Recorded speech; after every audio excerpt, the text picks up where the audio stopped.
Right, muzvara nhasi ndakubatira 2 manews updates this video. Ndine update yandakambofambira kumashure kwevana vanoenda kumakuva nagogo vavo vachinodya nyama yevanhu vachidya vanhu vanenge vavigwa. First update yandichakubatirai update iyo yemurume uyo akasungirwa kubika sadza mutown. Video rofu ndakariposta futi panapa this YouTube channel. Saka kana usiri kuwana manews updates aya, iye kuti hauna kusubscribe, hauna follow atirari, that's why uri kusaririra. Muri Zimbabwe update yandinayo kutanga update iyo ya Bruno, mukoma Bruno Furniture, vachipa advice kune avo vanodaita mbiri nekuti vanhu vari panguva yakaoma obva watanga kuvatsvaga vachitorwa nawo malikes mapics opostwa paFacebook oita malikes vapa advice kuti no musadaro, tichiti maita basa mukoma Bruno Furniture nekupa kwamaita baba avava zvamavapa. Dakusiye muchiona video ravo, mapedza kuona video ndatitaure mucomment section kuti komborerwai vaBruno Furnitures, wedzerwai pamabvisa. Usaskipe this video noti ndine audio yevazukuru vaitaura kuti gogo vaenda nesu kumakuva so todya nyama yevanhu taibuda mumba takafuratira. Yatoni first update. Maswera sei guys, ndauya nababa munzi baba nje Chikwava, ndauya nababa Chikwava. Baba Chikwava ndo vaibika mutown here nemareasons avaibikira mutown ndo vanomaziva, ingave ndo business ravaiita rekubikira mutown. Zvino zvakazoita kuti baba ava vazotorwa mavhidhiyo. So ndaona paFacebook kuti vanhu vepafacebook vakutotsvaga content nababa ava, vakutotora mapicture nababa ava, vamwe vakutodii, vamwe vakutoti baba huyai mudii, baba huyai mudii, baba tinoda kukubatsirai, tinoda kudii. But ndatozonoti inini baba vanhu vari kukuitirai rudo paFacebook, zvinhu zvakanaka zvipi izvozvo. Asi baba vati zvoni ini handizivi zveFacebook ende handidi zvepaFacebook, handidi zvekupostwa. Vanhu vada kundibatsira ngavandifonere kana kuti vanonditsvaga kumba kwangu uru ndinouya pavanenge vari zviri off camera. Ndo zvakataura baba.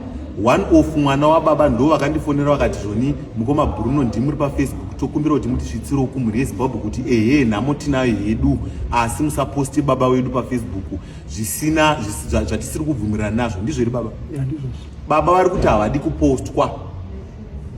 Kana iwe munhu, kana paine munhu ada kubatsira baba ungada kuvapa 100 kana 10,000 kana 200 kana 500, batsirai baba zviri off camera.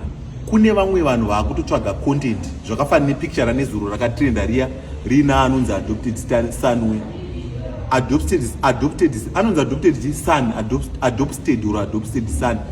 Hanzi baba avari kutorwa dzoni akangonditora picture, akangonditi baba tokumbira kutorwa picture, hanzi handina mvura ndasikatozivi kuti achandiposta. I'm being surprised kuti ari kundiposta.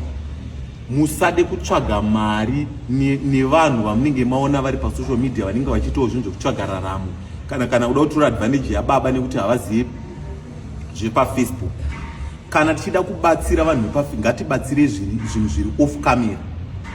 Ndozoti kuno vanhu vakawanda vachabvunza kuti ko Bruno iwewe uri kutoitawo content wani. Inini baba ndavakumbira ende ndakakumbirwa nemwana wababa kuti ndisvitse nyaya iyi kwamuri kuti musashandise baba muchitora mapicture muchida kuita content muchida kuwana mari imimi monetization yekuFacebook. Kana maiwana monetization yacho moiba futi murimi. Saka vanhu paFacebook baba musashandiswe, musaitiswe. Ndo advice ndoda kukupai. Inini panapa ndichakupai $200. Asi mukaona umwe munhu ada kukubatsirai futi, rambai kutorwa mapicture. Because handimuona matora munotora mapicture nechi vanotora mapicture ovoisa kuFacebook kwavo ndo vanowana mari. Vanhu ivo wetenga vari kukubatsirai. So the advice yandoda kuisa ndeyekuti you need to reject ma-offers anouya with the disrespectful. People should respect you as you are our elder. Ndizvo tofanira kukuremekedzai. Ndakatonzwa kuti muri mudzidzisi wesainzi munoita zvakanaka, but kushaya haisi mhosva, kushaya haisi passport yekuti tikudisrespectei. Taking someone a picture with asiri kuziva kuti asiri kuzota achazopostwa, that is disrespectful. Saka vanhu vasada kukubatsirai baba, vanokubatsirai zvinhu zviri off camera. Ndozoti kuna vakawanda vachatuka vachiti ko iwe Bruno watora kamera chete. baba vatondibvumidza kuti ndokumbira kuti unditorere mavhidhiyo aya rive last video because zvandiri kupostwa handisi kuzviziva ende handisi kuda zvekupostwa. Hanzi nababa ndiregei ndine nhamo yangu, kana muchida kundiposta kuti muwane mimi mari, kana muchida kundipa mari zvepafacebook muchida kuzondiposta, hanzi ngatisavapei mari tivasive nenhamo yavo. Baba vada rubatsiro asi vada rubatsiro rusinei nefacebook. Ndizvo chitika baba. Mune zvimwe zvamuda kuti taura? Nyaya iyi ndeyekuti hamusida kupostwa pafacebook and it's not nice. Picture ramakatorwa nezuro riya, you didn't know the intention. Maizoti rapostwa pafacebook? Hamuna kutodzwa zvekunzi muvhurwa page? Makangonzi tokumbira kutorwa picture? It's very very bad. I didn't like that. Vari baba wako vari kudzwa ro, how do you feel? Let's learn to respect our elders. Let's learn to love and respect our elders. Not kuti baba ndive mantora pishike nekutsvaga malikes pafacebook. Vanhu vari kutsvaga malikes pafacebook nezita renyu. Mukuzoti mukutrenda pafacebook izvezvo. I'm not tracking all those things. Ndatozoudzwa nemwana nyaka andifonera akati ndokumbira kuti muudze mwiri yeZimbabwe kuti hatisi kuda kuti baba wedu vapostwe. Why did you post someone without his authority? You are posting someone without consulting him. Are you post this? Why? Ndine urombo baba. My apologies on behalf of everyone. Toziva kuti pamwe mine nhamo kana mune chi, but it's not nice for us as Zimbabweans to take someone pictures and doing content without letting that someone know kuti ndiwe content pafacebook. Makarara muchitrenda pafacebook nezuro wese maitira zvinzi baba yokubika sadza mutown akakutorai video yako kuti utodawo mari. It's not right. Anyway, thank you so much baba wangu. Rambai kupostwa pafacebook zvamusingazivi. Sungisai vanhu. Thank you. Next update iyo audio yandataura nezvayo kuti vazukuru vofumura gogo. Dakusei mchinzwa audio, apedzonzwa audio tozvorofika comment section. Much love.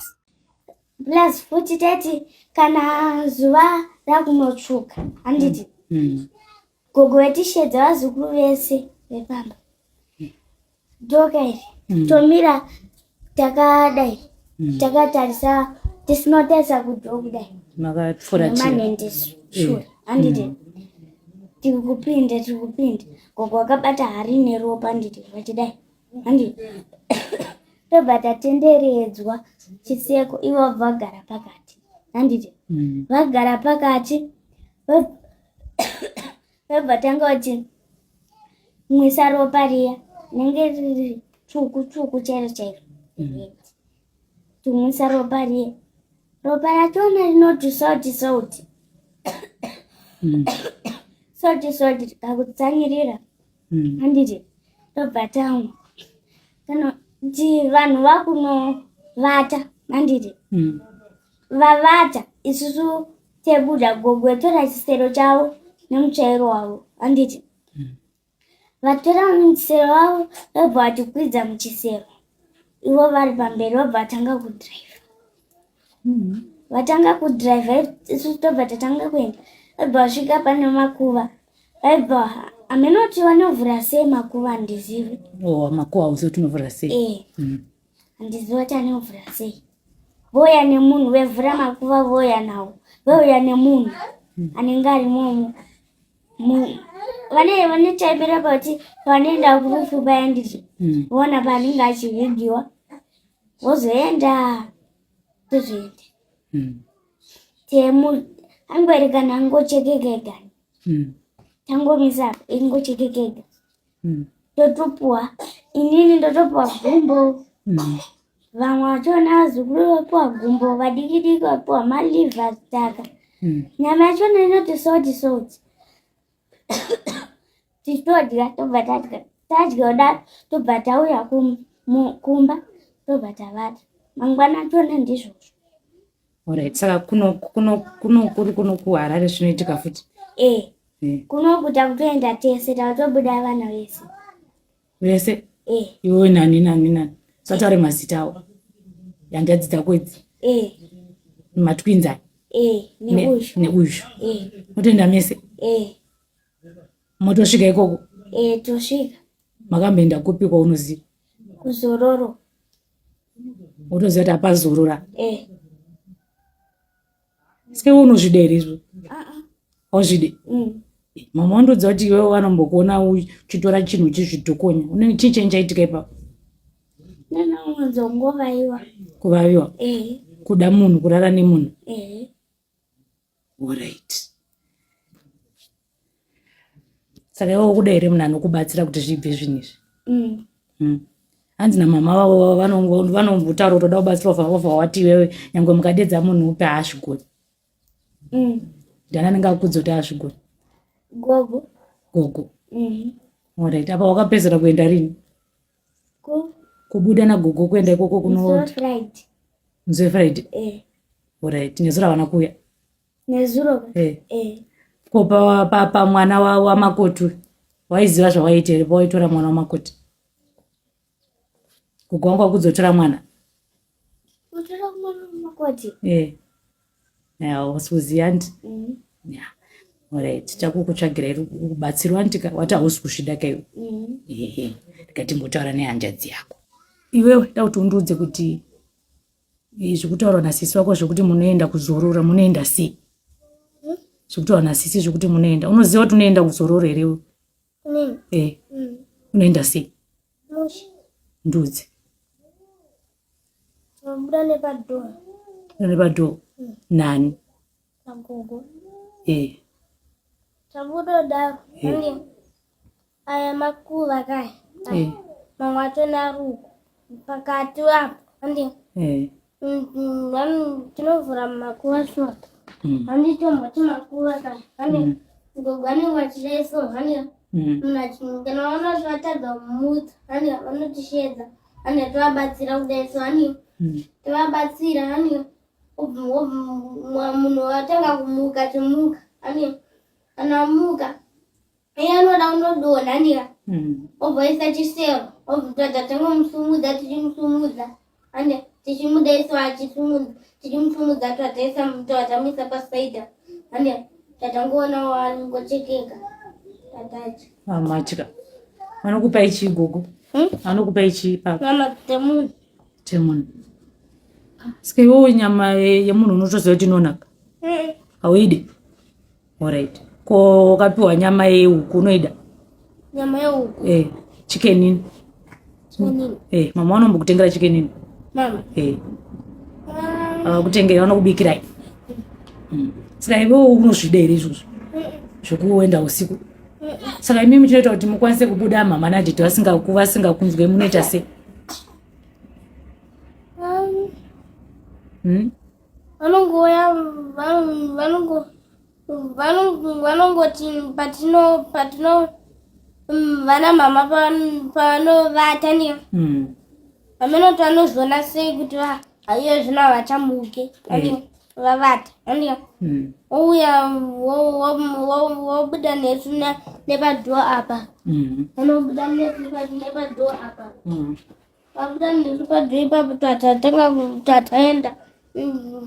Tatanodya vanhu. Pamazodzoka. Ukuziva kuti makapedzera kuenda rini? Friday. Alright. Saka iwe unoda kubatsira kuti zvisarambe zvichiitika. Haudi kudya nyama yevanhu ka? Kudya nyama chaiyo. Nyama yemombe, nyama yembudzi, nyama iti. Handika? Chikora kunonakidza? Zvinomboitika here uri kuchikora? Asi hazvamboitika. Saka iwe usiku munotonyatsorara zvakanaka? Munoda kutorara kanini? Munotombobatwa nehope? Dzimwe nguva. Asi kana musiwo gogo wacho yamunobatwa nehope? Unavachuya? Hamutorari. Unombobatwa nehope gogo musi wanenge wachuya? Alright. Haurari? Unotonzwa kuti wasvika? Asi dhoo ringe rakavharwa? Vanopinda neapa ndonotokochekerwa. Unotokochekerwa neipinda. Apa panenge buda nongokochekerwa vopinda neapa. Alright. Panangu nanzwa zvamataura ndizvo. Mati hamusi kusvida ndika chatsvaga kuti mubatsirika sei ndizvo ka.